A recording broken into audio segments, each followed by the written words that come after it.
Nobody gives me shit for this.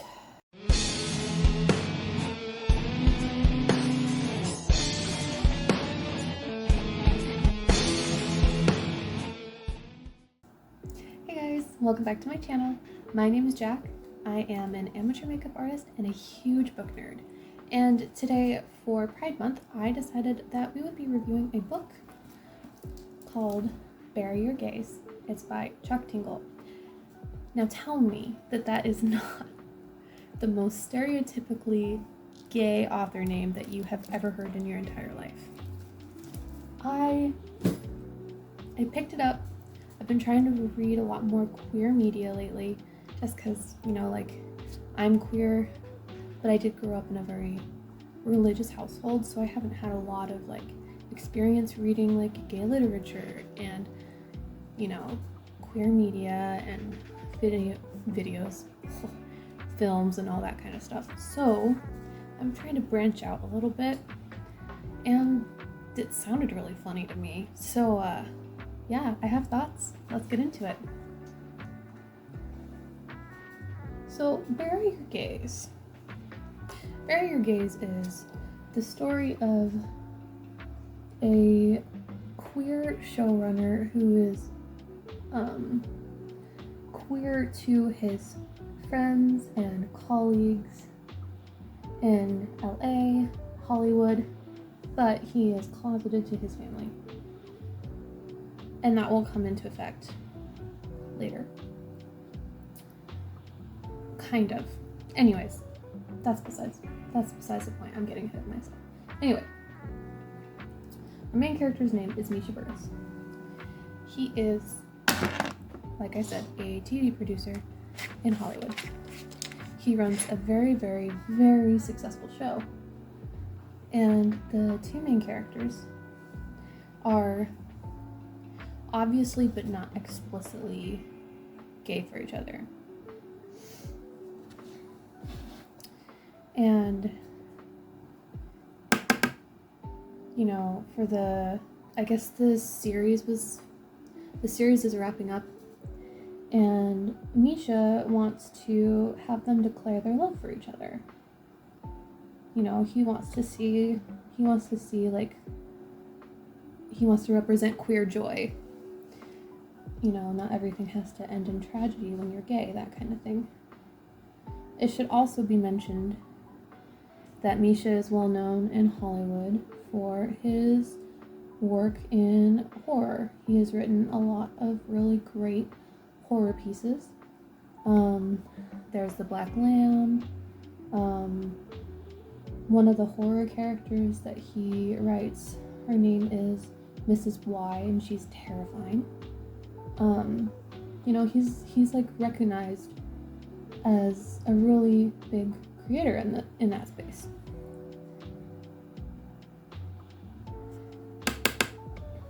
And like one of the main tenets, I feel like, of horror, or at least as far as I understand it, is that the ending is never great. I mean, I read more thrillers than I do horror. This was like the first.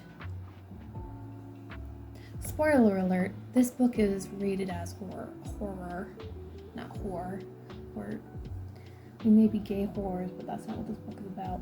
Anyways, one of the main tenets that if I remember correctly from like middle school literature, is that horror doesn't have a happy ending.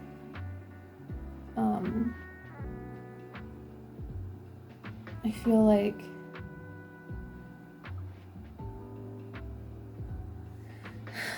like that's fairly common in horror. Horror is not meant to be like a feel-good kind of story. It's meant to terrify you and leave you unsettled. Where I'm going with that is that I don't think it would have been completely out of left field for the two main characters to have a tragic ending. I'm not saying that I would agree with them having a tragic ending, because, like, that's kind of dumb. That's not what Misha wants. I mean, he wants them to declare their love for each other, so obviously that's not what he wants. However, I mean, it wouldn't be too far out of the scope of horror. Anyway, that was my point. It's not too far out of the scope for something tragic to happen to them. With all of that said, Misha gets called in to his boss's office. I'm assuming, I don't remember exactly, but the boss is like the executive producer, I'm pretty sure, is what his job is. He calls Misha in, and he basically says, hey, so you have two choices. You can keep your characters alive and keep them straight, or you can make them gay, but they have to die in a blaze of glory. Again, with the queer tragedy. And throughout the book, Misha repeats a lot, like, a lot of queer media results in tragedy. A lot of queer media likes to focus on, the tragedy of being queer and not, like, able to, like, be with the person that you love, or,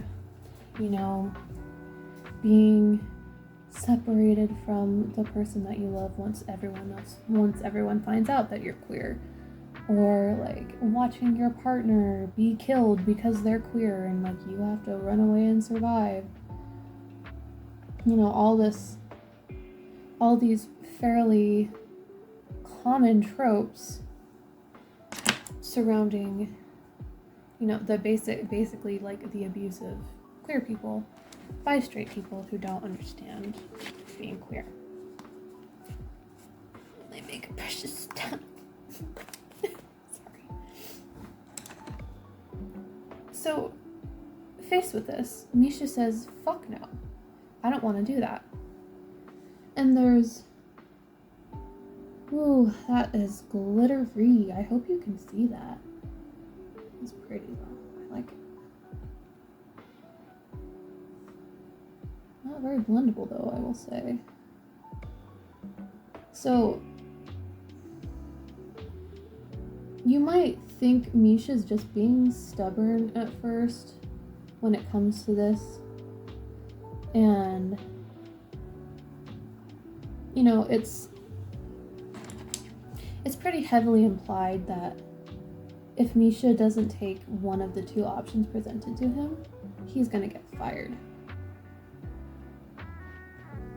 So it's not like he can say, screw you, I'm gonna do what I want. I'm gonna make these characters gay anyway, and they're going to live. Like, he can't do that without losing his job, basically. So he's faced with this dilemma, right? And there doesn't really seem to be any good way to get, what he wants. His boss is pretty adamant that, like, the higher ups are looking at money and calculating, what will sell. And either the queers go out in a blaze of glory, or they are straight and disappointing to all the queer folks who are rooting for them to get together. And that's what sells. That is literally the reason why they're trying to get Misha to agree to this. It's because that is what sells. It's all about money. So Misha says, basically, screw you, I'm gonna figure out a way to get around this.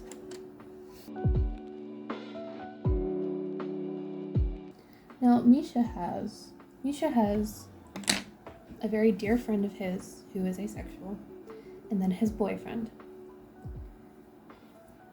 Misha's very jumpy about introducing his boyfriend as his boyfriend in public.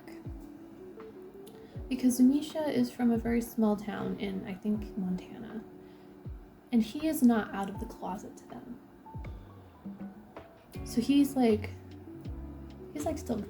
trying to hide, he's still trying to hide what he's gay. He's trying to hide it. So he's trying to find a way out of this. He goes and talks to his boss multiple times, I can't do this, I cannot do this. And his boss is hey, you have to do this. And he gets a little scared. It's Misha, you have to do this. There's no other options unless, bad things are gonna happen if you don't do this. And Misha's okay, whatever. That just sounds like a threat to me. Well, then he meets the smoker, who was one of his characters. And he thinks at first that it is a cosplayer. Sorry, I'm trying to be really precise with this eyeshadow placement. Give me a second.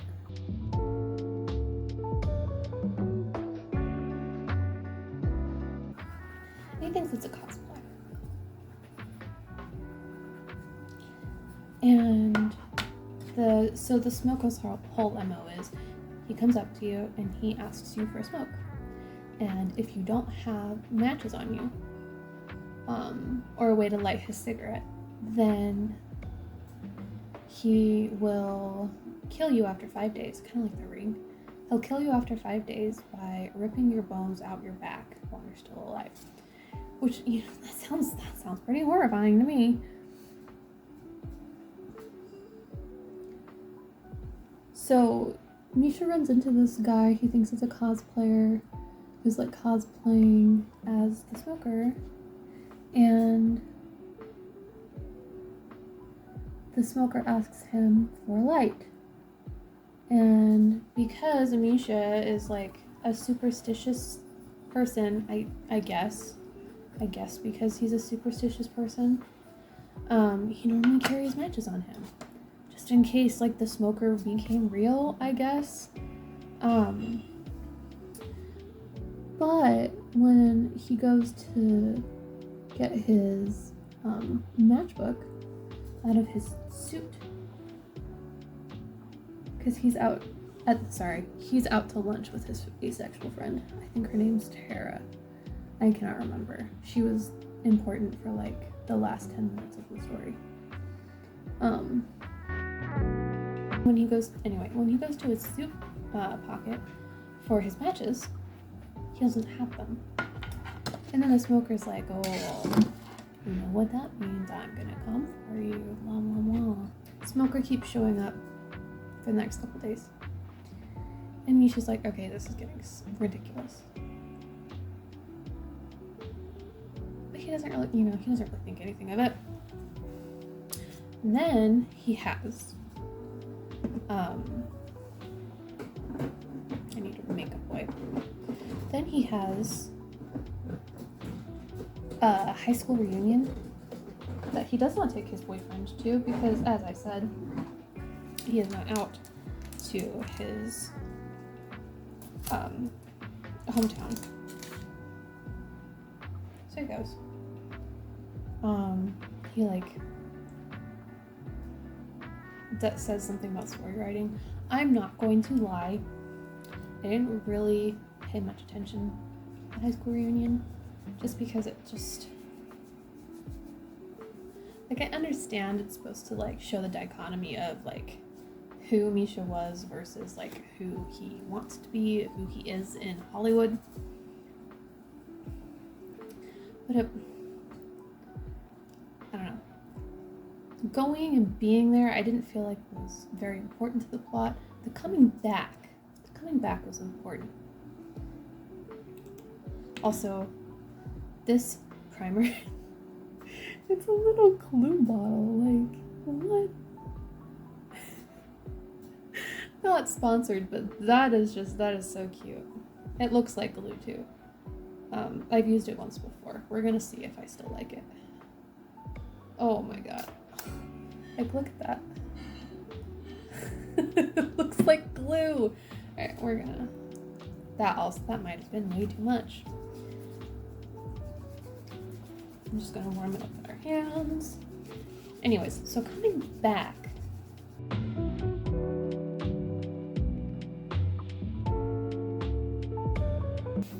Anyways, I'm rambling today. I'm so sorry.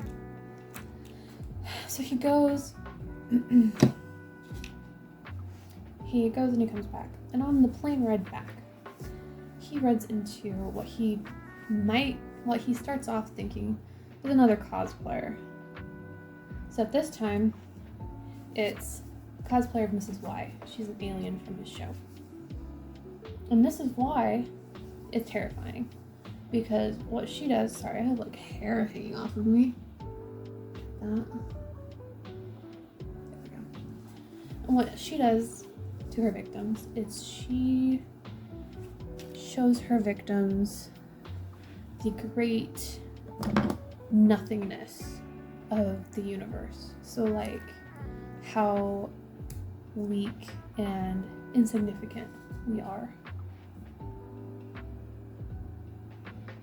Like literally that's what she does. Which can be terrifying if you think about it, because according to Misha, her victims tend to just curl up and go catatonic because the shock of just like how big and empty the universe is compared to how important we might think we are, like as main characters, is huge. So she shows up on his plane. She tries to comfort him. She inflicts her magic, her curse, whatever, on several people on board the plane. And this is when Misha's like, this is real? Why is this real? How is this real?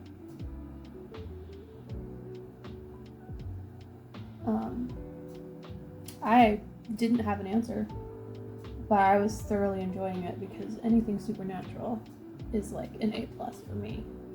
You know what I'm saying? Anyways, so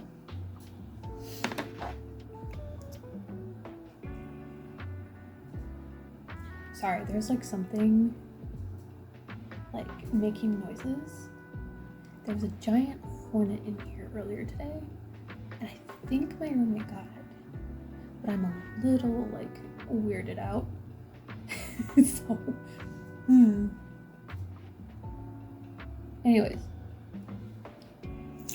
she starts putting people like in her little trance thing where they like curl up and are just staring off into space because of how shocked they are.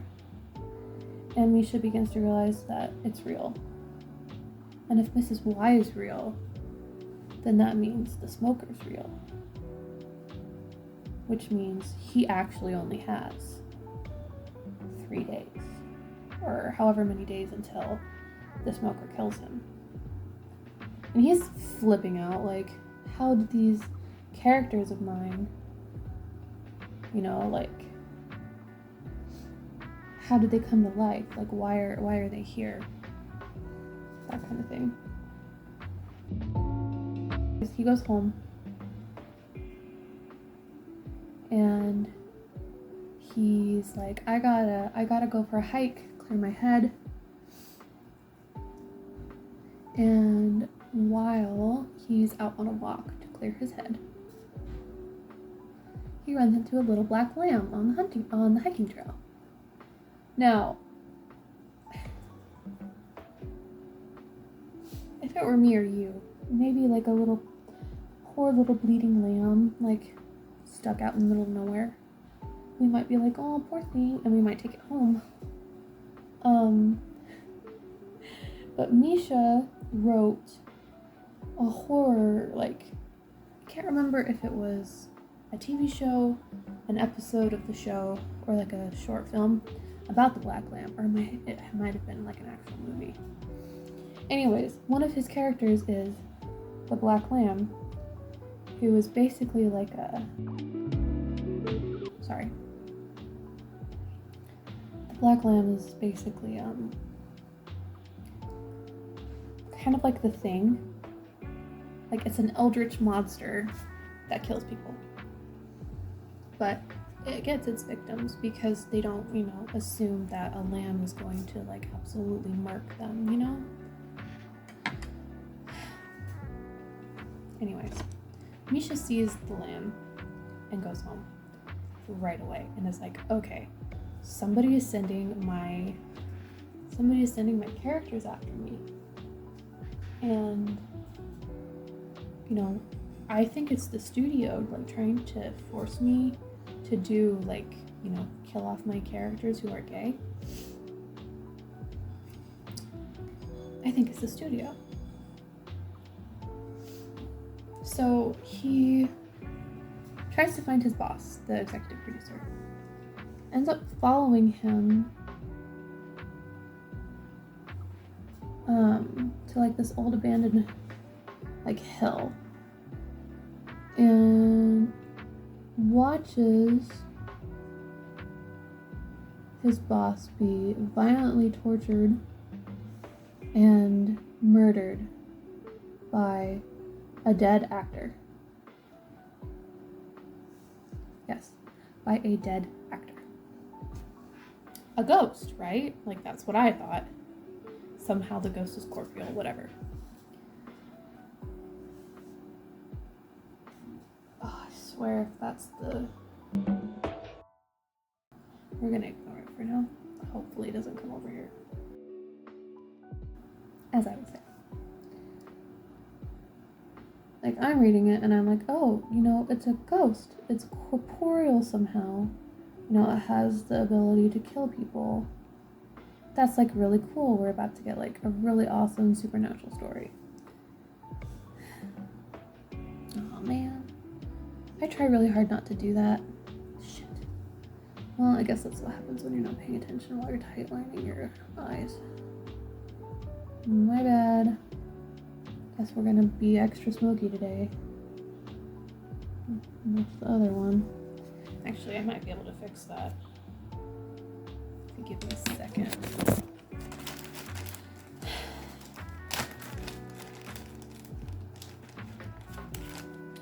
So eventually, Misha, like he watches his boss die. That's better. He watches his boss die, and oh,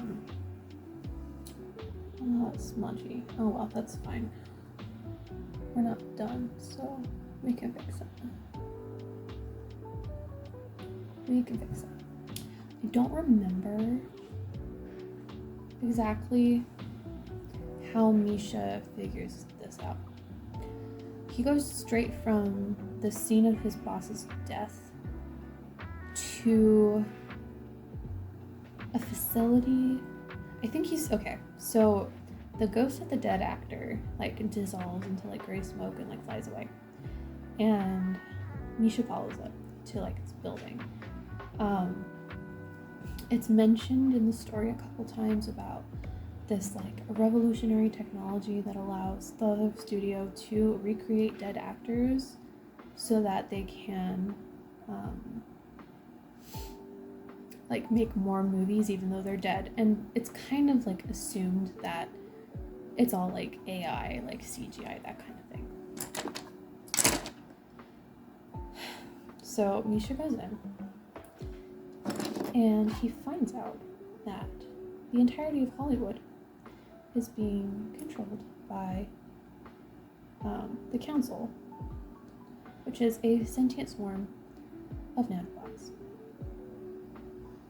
That is why his characters are coming after him. This sentient swarm is sending his characters after him because the swarm has all of the intellectual property of Hollywood and the studio, And because Misha has created many such things, his intellectual property is also the property of the studio. Thus, why all of that, that kind of thing. So, that was how the studio managed to recreate a dead actor, was by getting as much information on him as possible, and then the sentient swarm just like became him. Why am I talking while doing my eyeliner? I'm not sure. Anyways, so the swarm was like, oh, we've calculated everything, and like we're doing this because it'll create, the most money for the studio. That's why we were created. We were created to make the studio money, and we're just trying to see that. We're just trying to see that through.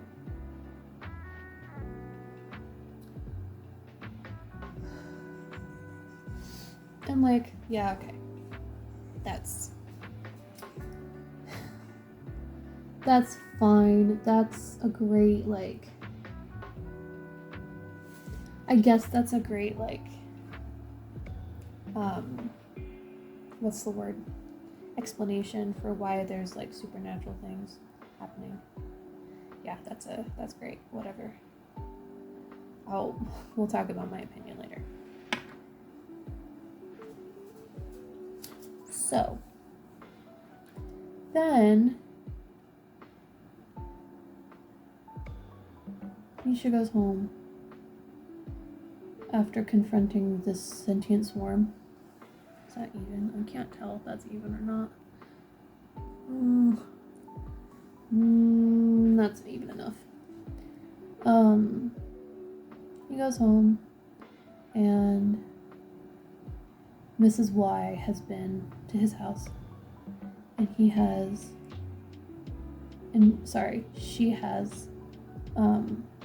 cast her curse on his boyfriend and his best friend.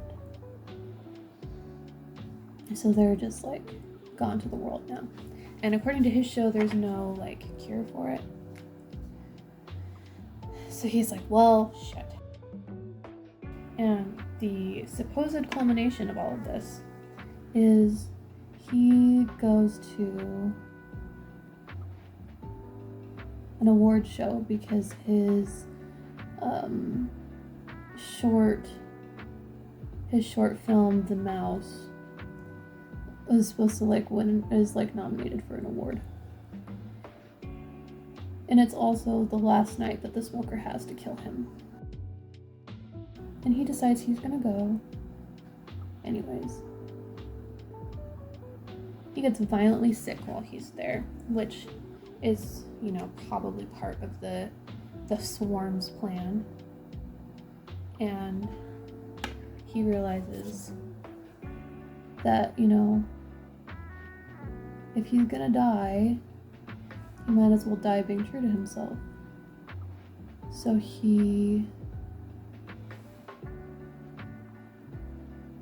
I just fucked that up.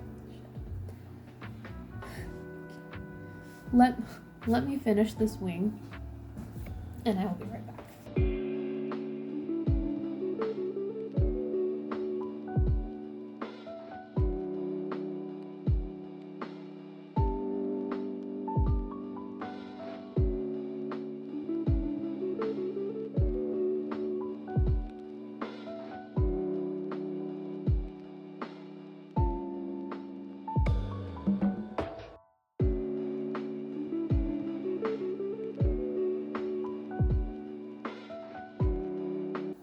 Basically, Misha comes out to the entire world because his short film wins the award.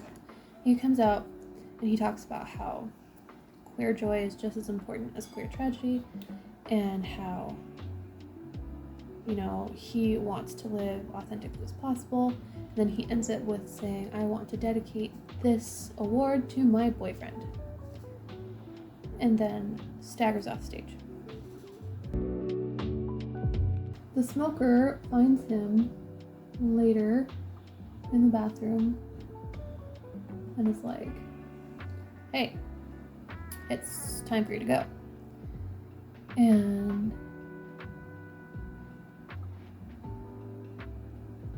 Misha's like, okay, fine, whatever. And then he like passes out. Most likely because he's sick. And then he wakes up and his boyfriend and his friend Tara are normal. As if Mrs. Y had never touched them. And he gets called in by the new executive producer to like talk about, you know, what he's gonna do with the award and like whether or not Misha still has a job, you know, like what the resolution is with Misha's TV show, that kind of thing. Sorry, I know this is really long-winded. This book is only 300 pages, but a lot goes on. A lot goes on. And I just got mascara all over my eyeshadow that I worked so hard on. That's not fun. So cool. Blend that out. Just because I don't want that ruined. Okay. How are we looking? Pretty good. Pretty good.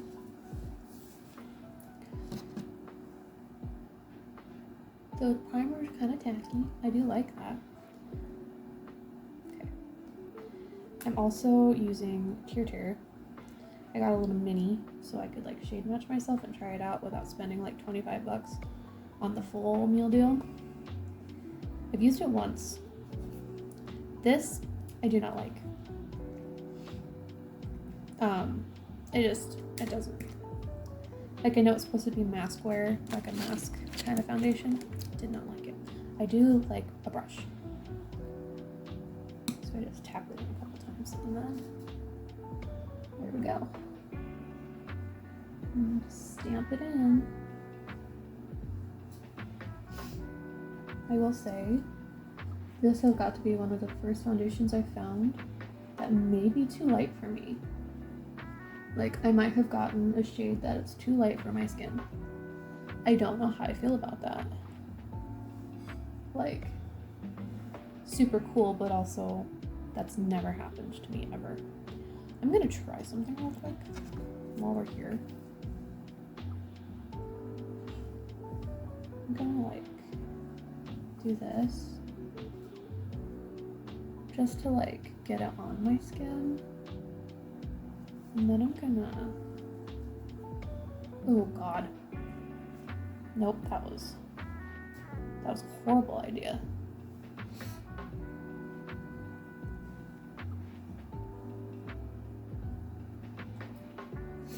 That might be the only way to do it though.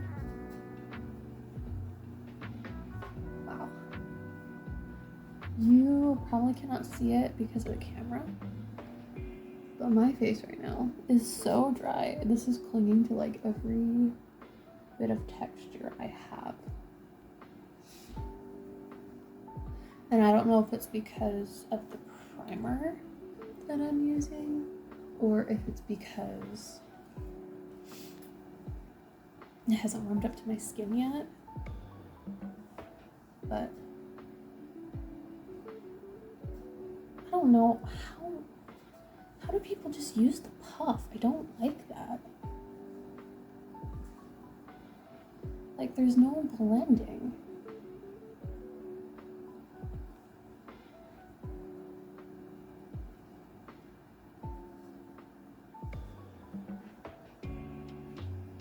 But I also feel like there's like no blending with a brush either. Do I need to use a beauty blender? That might be the way to go. That's like the one way I haven't tried putting this on yet. Because I like brushes better.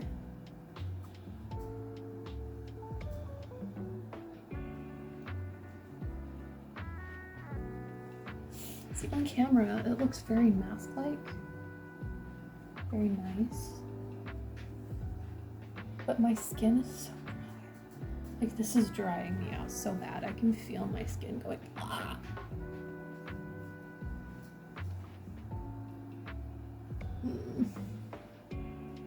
Oh boy.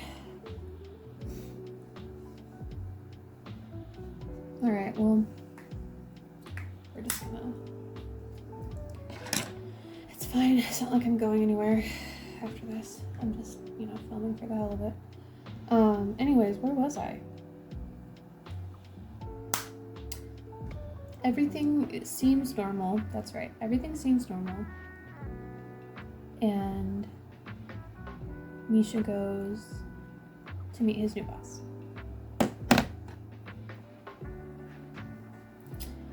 Misha's new boss, actually, backing up, Misha goes into the studio to find that everything is queer. Everything is gay. There's a new gay TV show about queer superheroes, and there's like no conflict in it whatsoever. There's no supervillains. They're all just queer and getting along. It's queer joy, like packaged and sold. That's basically what it is. And when Misha gets into his new boss's, oh wow, sorry, that is a line. Anyways, when Misha gets into his new boss's office, his new boss has like covered the entire office in queer shit, including a very sequined and rainbow studded couch in the corner that says Pride, that, as Misha puts it, no self-respecting gay man would ever put in their house. Kind of like it's kind of like, what straight people expect queer people to want for Pride, that kind of thing. And the new executive producer is an amalgamation of every single stereotype of a gay man ever. And like, not just all the good stereotypes, like all the bad stereotypes. He speaks like a queen. He sashays around. Like, the way he speaks is very like stereotypical gay that you would see like on sitcoms or something before, being queer was an accepted thing. And Misha notices this. But doesn't say anything for the moment. He just kind of, lets things happen. Alright. Now we're gonna do some setting spray. It doesn't look as much like a glue bottle, but it's still like the same. I hope I like this. I don't know if I'm going to. I'm not sure how I'm feeling about the primer. I might need to try it with the foundation I normally wear. Oh. What is that spray? You see that? That's powerful. All right. Hold it way far back. Oh, this smells like alcohol. Is this gonna dry my face out even more? All right, we're gonna do it.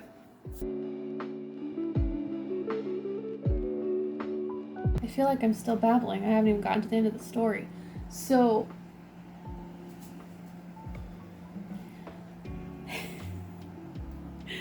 oh my god, I didn't take my ADHD medication today. I think that might be part of the problem.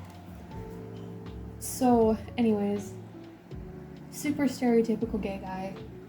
Like, and Misha can tell, like, this is just, it's just the sentient swarm putting their own person in place to make sure Misha does what they want.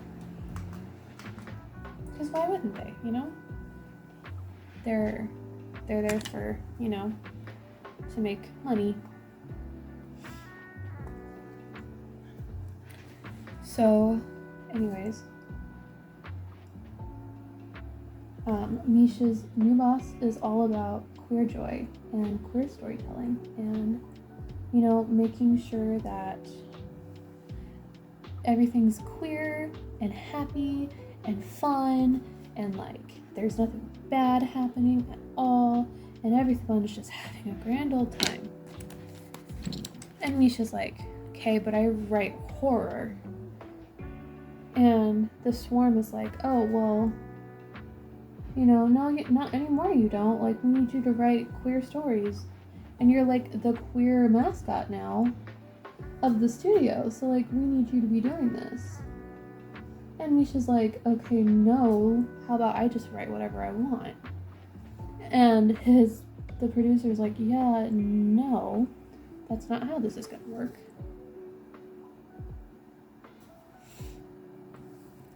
So even though, like, queerness is still good, and, like, we're trying to celebrate queer joy, which I agree with Misha, I feel like a lot of queerness ends in tragedy. We will get to my opinion later.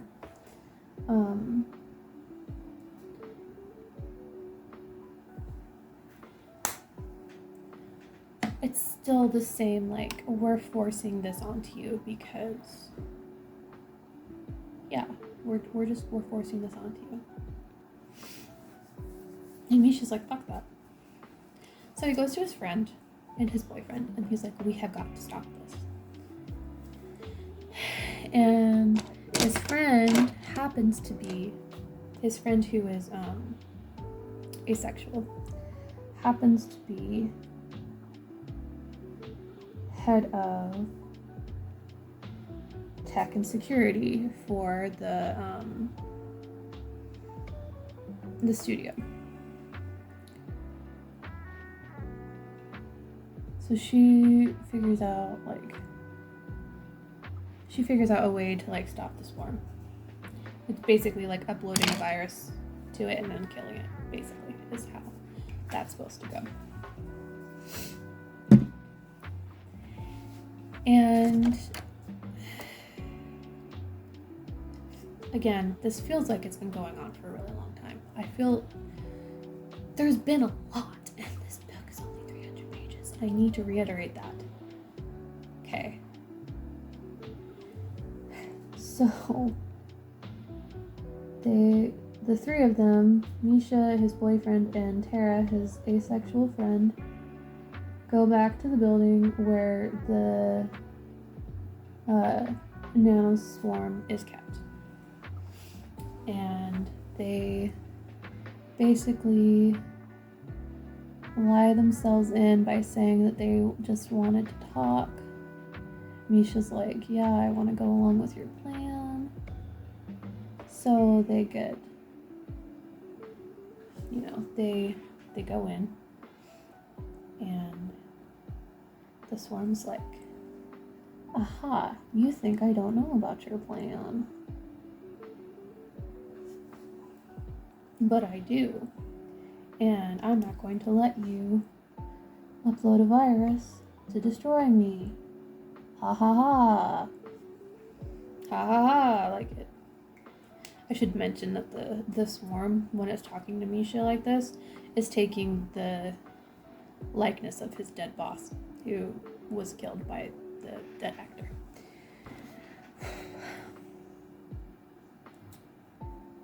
And then they're like, oh no, what are we gonna do? Because, like, the port where they were gonna plug in the virus was just a ruse and the computer bank was just a ruse by the swarm.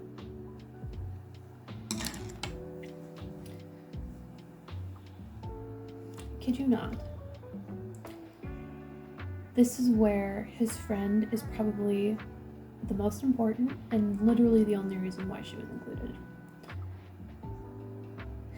She says, you could defeat any queer hero because there's a lot of representation. You could control anything that Misha wants to do because there's lots of representation of gay people. But I'm an asexual, and there's almost no representation of us. So you don't know how to predict me. And she holds up her phone, and she's gotten into the cloud, like the internet connection that the swarm is using. And she uploaded a virus using her phone, which this swarm didn't see coming. And as the swarm is disintegrating, as all the nanobots are dying, the nanobots are like, oh, we can make so much money. We'll let you do what you want. We'll let you do what you want. It's okay. It's okay. And then they die.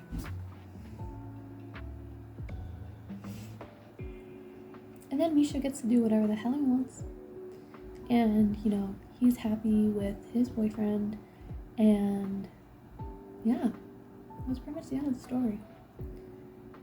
And I have rambled for way too long. But I do have thoughts, so this video is going to get even longer.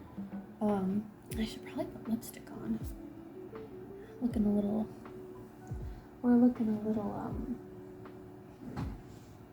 whatchamacallit? Looking a little flat. Do I have a maroon shade that goes with this eyeshadow? Fabulous question. I don't know the answer to, actually. You'd think I would know what I have, but I don't remember half of the shit I've got. That's brown. That's not. Here, we're gonna try this. This is Maybelline Lifter Gloss. One of my favorite things ever.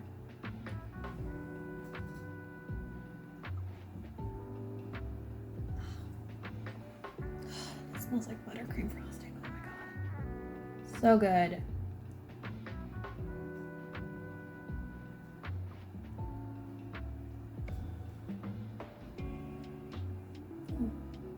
I like them.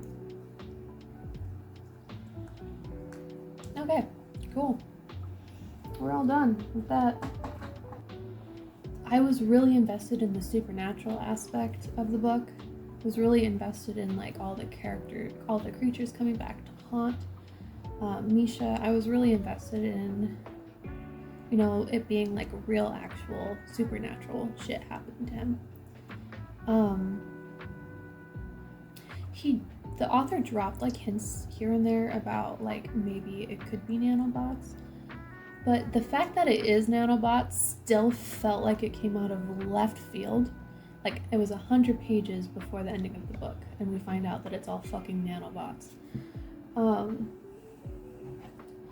I understand, like, trying to keep some, like, basis of reality, like, trying to make a book seem as grounded in reality as possible, especially with a horror book, because that's what makes horror so uncomfortable for people, is that it's like set in the real world and there's supposed to be real world rules.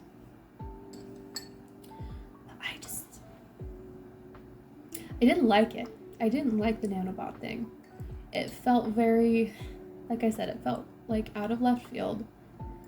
I remember I was sitting there at work because we were not busy, I was reading, and I remember sitting there with the book. And I just go, oh my fuck. And my coworker's like, oh, that's not good. And I explained it to her. I was like, this is what this author just did. And she was like, oh, that's weird. That's dumb. I'm like, yeah, well, I guess I gotta finish it. There's only 100 pages left.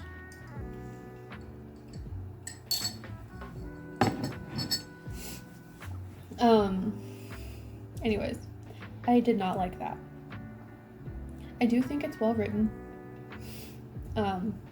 If I had paid more attention, I probably would have picked up on the fact that it wasn't like strictly supernatural.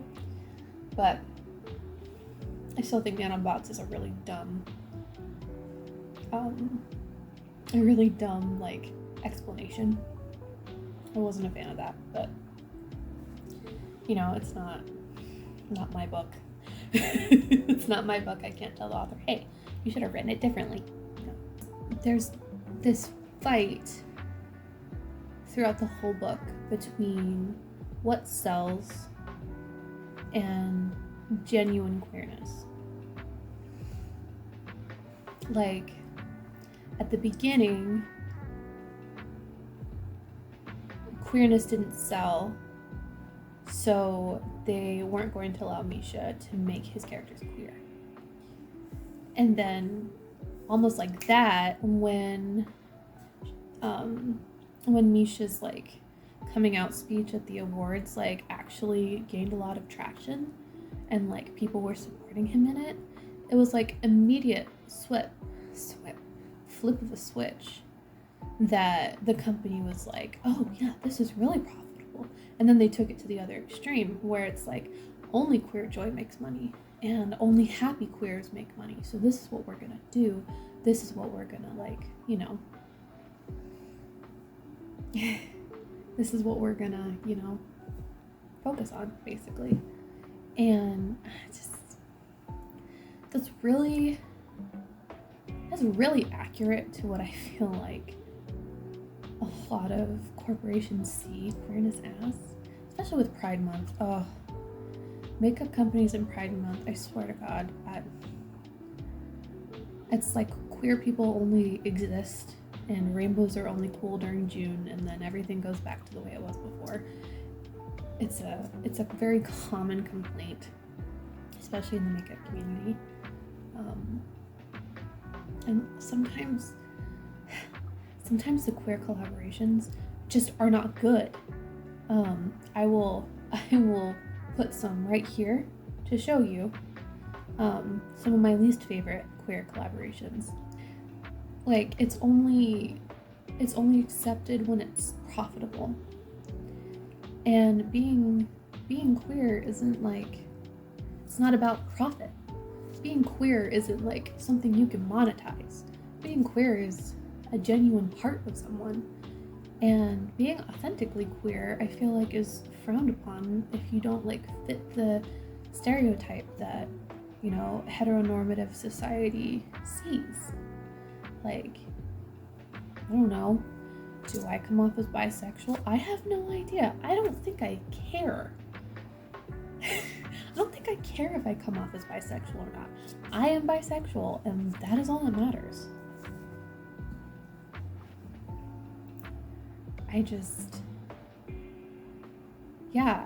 feel like whether or not queerness is accepted is based on whether or not queerness can be monetized. We see that with Target and how, they had a really great Pride collection, and, they were supportive of the, I call us the alphabet mafia. I'm allowed to say it because I'm queer, okay? Don't call anybody else that. I'm calling us that. That is my thing, okay? Target was supportive, and then our president changed, and because the president doesn't support us, Target decided, and actually a lot of other corporations decided, that being supportive of queerness was no longer monetarily feasible, and they just cut everything. Which is why there's been a boycott of Amazon and Walmart and Target. Like, these companies thought that public opinion changed, so they changed what they accepted. And that's not how things work. Like, I'm not gonna go back in the closet just because you decided that you're no longer gonna make money off of being openly accepting of me. That's not how this works. I'm not gonna go back in the closet just because you think that public opinion doesn't support me anymore, so you don't want to support me anymore either because you're afraid of losing money. Guess what, Target? You have already lost so much money, especially after rolling back the DEI programs you had in place and axing your Pride collection.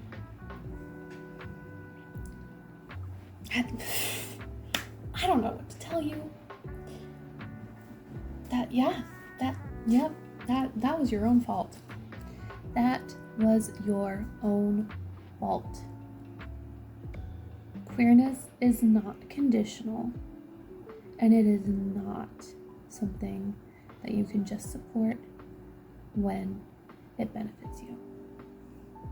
Queerness is here to stay, and you can't just shove it back in a box. You can't tell people to live authentically and then change your mind. I just can't. Something also related to like the back and forth extremes is representation. So the author makes a bit of a point at the very end with Tara being like the deus ex machina because she's asexual and there's not a lot of asexual representation. Therefore, she can save the day because there's no asexual representation.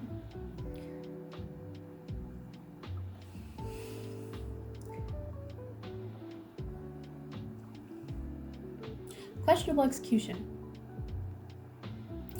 but does make a good point.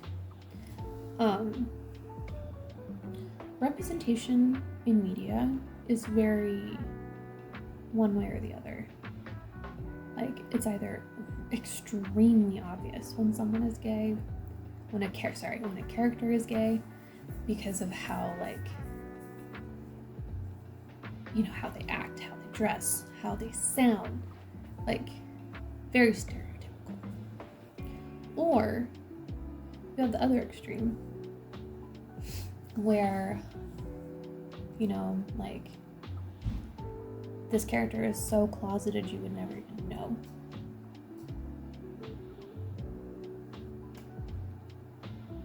And that's just how it stays.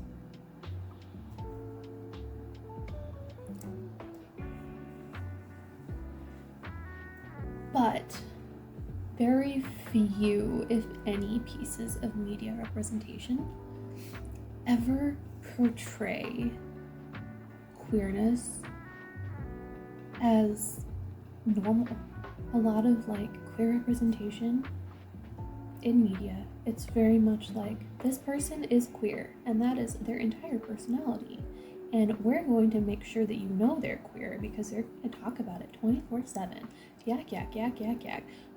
Kind of the way that like straight white conservatives think that queer people are all the time, with like, you know, queer people shoving queerness in your face all the time. And not like having any other personality. Maybe that's part of it. This is straight white men creating these shows, having to slide gay characters in but not knowing how to like properly represent them.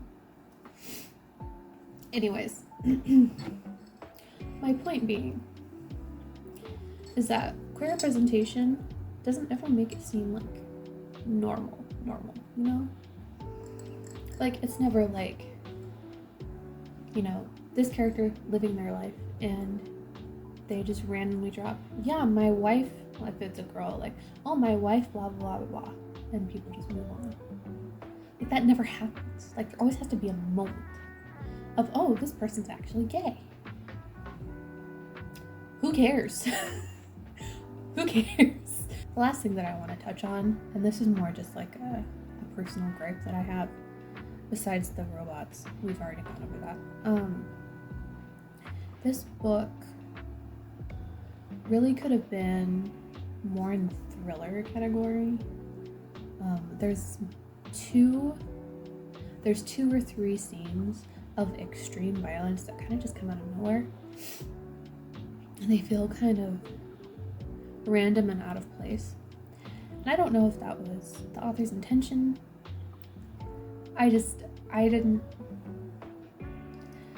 The randomness and the level of gore associated with the scenes kind of took me out of the book a little bit. Like, I had to be like okay, we're doing this now, and then go back into it. Very well written, very detailed, very gory, very grisly, very horror. Like, I did like that. It just felt a little, I don't know, out of place. Kind of took me out of the book a little bit. I don't know that those scenes were entirely necessary. I mean, I kind of get the feeling that they were put there for the horror aspect, because like this is a library book, and it does say right here, horror. So I'm sure that one of the reasons it's slotted as horror is because of those scenes. I don't think that the book needed them. However, in Misha's own words, let me write whatever the fuck I want. You can write whatever the fuck you want. That is my critique. I am just saying, other than that, I would give this book, I would have given it a 4 out of 5 because it was very well written. I did enjoy the characters. I enjoyed where the story was going, but I'm gonna knock it down to a 3 because fucking nanobots, bro. Like, I can't do it. I just can't. But yeah, that is the review. I did a lot more talking today. I feel like I had a lot more to say. Well, I mean, I was basically retelling the story. So yeah, this is a lot more chatty. I apologize if you were here for more of the makeup. Like and subscribe. Be sure to leave a comment. Give me some recommendations. I am currently reading several books from my Book of the Month subscription. Not sponsored. But I would always love to add to my to-read list. But yeah, thanks for watching. Bye.